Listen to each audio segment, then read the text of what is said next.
Hey there, it's Biki.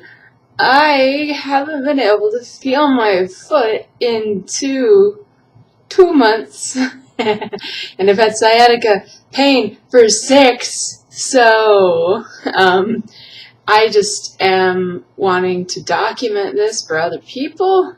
Hopefully, you're not going through it, but if you are, maybe you'll get something out of me just describing what's happened. So 6 months ago, I felt something kind of off in my hiking. Actually, truthfully, like about 9 months ago, I started feeling something a little weird. Like some muscles just weren't quite working quite right, and I was like, what? Well, whatever. I only noticed it on really long hikes. But then, around 6 months ago, I started feeling pain down my leg, and it was weird, and I was like, oh, why is there pain down my leg? And it took me several days to think, sciatica. Oh my. And that's indeed what it was. I had sciatica 10 years ago, so it did take me a minute to remember, but yeah, anyway, the pain was awful, and I did yoga and stretching and massages and meditation and all sorts of woo-woo bullshit I did. Well, I shouldn't say woo-woo bullshit. That stuff isn't bullshit, but it does not fix your nerves if they be compromised, necessarily. For some people it does work, but for me it did not. Obviously, that's the point.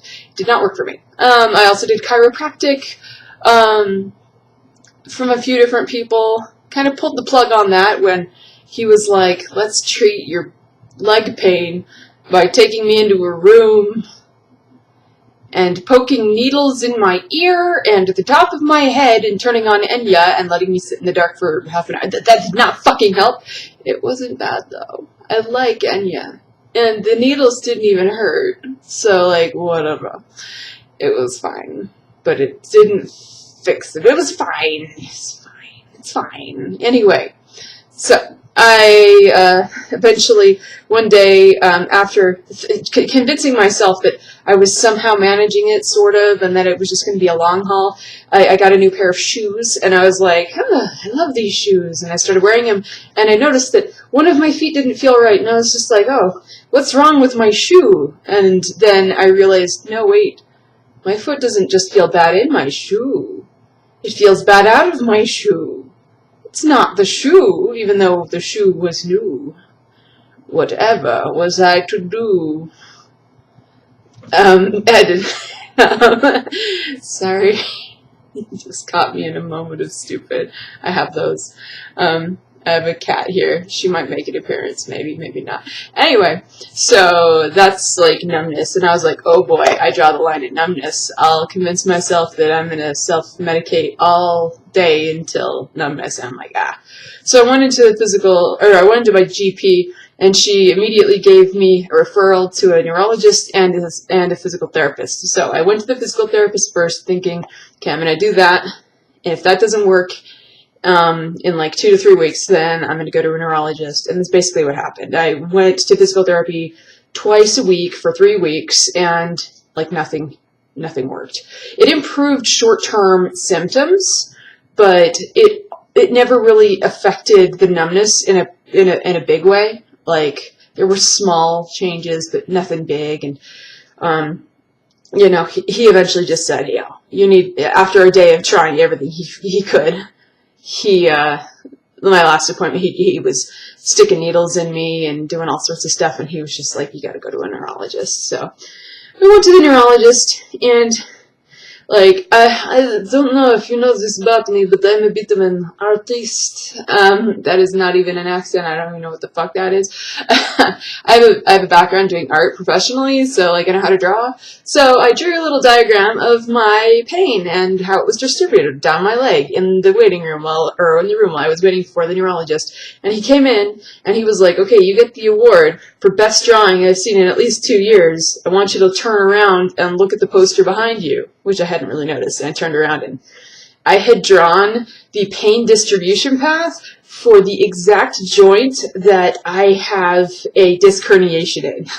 So, that was pretty conclusive right there. Um, so that was interesting. It was kind of fun. And he had me sit on a table and do a reflex test where they get those little hammers and they bunk you on the knee and your leg is supposed to go, and it's really funny. It makes me laugh. Well, I didn't laugh. Neither leg had the nerve firing. And I asked, why is this bilateral? Why is this on both sides? And he's like, well, it's a disc and it's your herniation. It's sloping a little to one side, but it is central. The whole area is just kind of freaked out. And I'm like, oh, okay.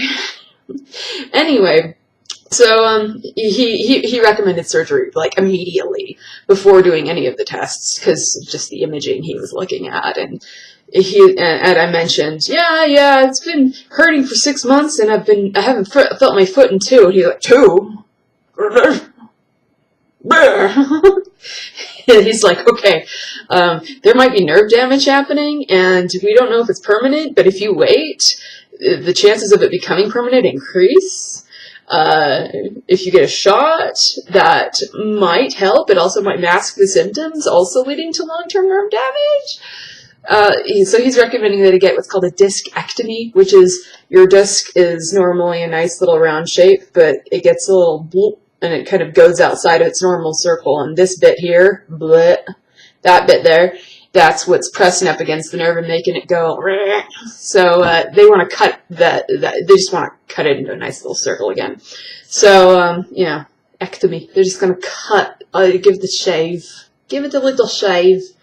So yeah, that's what's going to happen. I haven't had my appointment with the surgeon yet, but that is in 2 days. I have foregone the epidural that they offered me. They were offering me like an epidural with a steroid in it, and the more I read about it, the more I realized that it's just sort of like a delay tactic. The long term, like the short term, yes, it does make the bad feels go away, but in the long term, it's not necessarily, like, it's kind of muddy waters with that, and I kind of don't want to, at this stage of the game, I don't want to gamble with my nerve, because I'll tell you what, I've been in a lot of pain for 6 months. I'm not in a lot of pain right now, because the pain has turned into numbness. It has moved from my foot. Pretend this is my foot, this is my big toe. It has moved from my foot along the edge to encompassing most of the bottom, and going up the back of my calf and the back of my hamstrings. And I realized that this weekend while I was just laying on the floor, doing whatever, and kicking my legs back, and my heel, went back against my calf bumped up against my thigh as I was just laying on the floor, just wiggling my legs a little bit, and I was just like, oh, feels like there's something there. And I reached back. I thought it was like a towel or a blanket, and it's like, no, there's nothing there. That's my leg. It feels like there's something on my leg, but there's not. That's just my leg. I can't feel the back of my leg. So, yeah, anyway, pain distribution is weird and fun, and I passed the art test, but not the reflex test. So, the surgery for me, I'm going to update this stuff, hopefully, like, as sort of video diary. I hope nothing bad happens, because, I'm nervous. I'm sort of redirecting my nervousness into just sort of like, yeah, everything that was in that laughter. Yeah, that's me right now. So, that's what's going on with me. And, yeah, I'll update later on what's to happen. But I feel pretty good about canceling the epidural. And I'm pretty much just going to go into my surgeon for hello second opinion times. I feel like I've gotten multiple opinions at this point, but, I'll feel much better to have an actual surgeon just be like, yes, everything you say makes sense, and I'm going to cut you with a knife. Anyway, yes, that all makes sense. Life is wonderful.